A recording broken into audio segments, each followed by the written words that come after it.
ആമസോണിൽ നിന്നൊരു product purchase ചെയ്തതാണ്.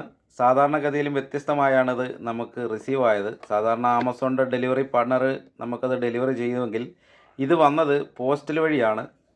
അപ്പോൾ അതിൻ്റെ ഒരു വീഡിയോ ഞാൻ ഫേസ്ബുക്കിൽ ഇട്ടിട്ടുണ്ടായിരുന്നു.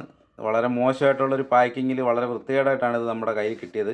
പക്ഷേ ഞാൻ അന്നേരം ഇത് ജസ്റ്റ് ഓപ്പൺ ചെയ്ത് നോക്കിയപ്പം വലിയ കുഴപ്പമൊന്നുമില്ലായിരുന്നു. പക്ഷേ ഇത് വളരെ പെട്ടെന്ന് തന്നെ കംപ്ലൈൻ്റ് ആയി. അപ്പോൾ നമുക്കിത് റിട്ടേൺ ചെയ്യണം.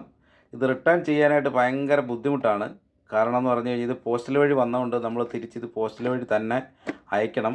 അതിന് നമ്മൾ റിട്ടേൺ ഫയൽ ചെയ്തപ്പോൾ അതിനകത്ത് ഇതേപോലെ ഒരു പേജ് വരും. ഈ പേജ് നമ്മൾ പ്രിൻ്റ് എടുത്തിട്ട് ഇതിനകത്ത് അഡ്രസ്സൊക്കെ എഴുതി ഒരു ഡിക്ലറേഷനൊക്കെ ഉണ്ട്. അതിൽ നമ്മൾ ഒപ്പൊക്കെ ഇട്ട് ഇതിപ്പോൾ വേറൊരു പ്രശ്നം എന്ന് പറഞ്ഞു കഴിഞ്ഞാൽ ഇത് എൻ്റെ ഷോപ്പിൻ്റെ പേരിലാണ് ഇത് വന്നത്. അതുകൊണ്ട് ഷോപ്പിൻ്റെ സീലൊക്കെ വെച്ചിട്ട് നമ്മളിതുമായിട്ട് പോസ്റ്റൽ ഓഫീസിൽ ചെന്ന് അവിടെ ചെന്ന് സ്റ്റാമ്പൊക്കെ ഒട്ടിച്ച് വേണം ഇത് തിരിച്ചയക്കാനായിട്ട്.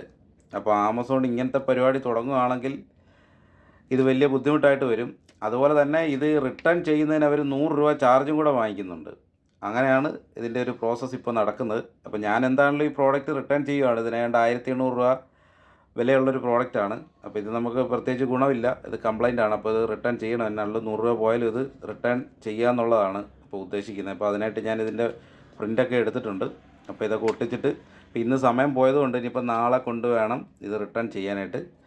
അപ്പോൾ ഇതേപോലെ നിങ്ങൾ ഒരു സാധനം ഓർഡർ ചെയ്തിട്ട് ഇടയ്ക്ക് ചെക്ക് ചെയ്യുക. ഇത് പോസ്റ്റൽ വഴിയാണ് വരുന്നതെങ്കിൽ നിങ്ങളത് ക്യാൻസൽ ചെയ്യുന്നതായിരിക്കും നല്ലത്. അല്ലെങ്കിൽ വന്നു കഴിഞ്ഞിട്ട് ഇതേപോലത്തെ എന്തെങ്കിലും ബുദ്ധിമുട്ടുണ്ടെങ്കിൽ പിന്നീട് അത് റിട്ടേൺ ചെയ്യാനൊക്കെ വലിയ ബുദ്ധിമുട്ടാണ്. അപ്പോൾ അതുകൊണ്ട് എല്ലാവരും ശ്രദ്ധിക്കുക.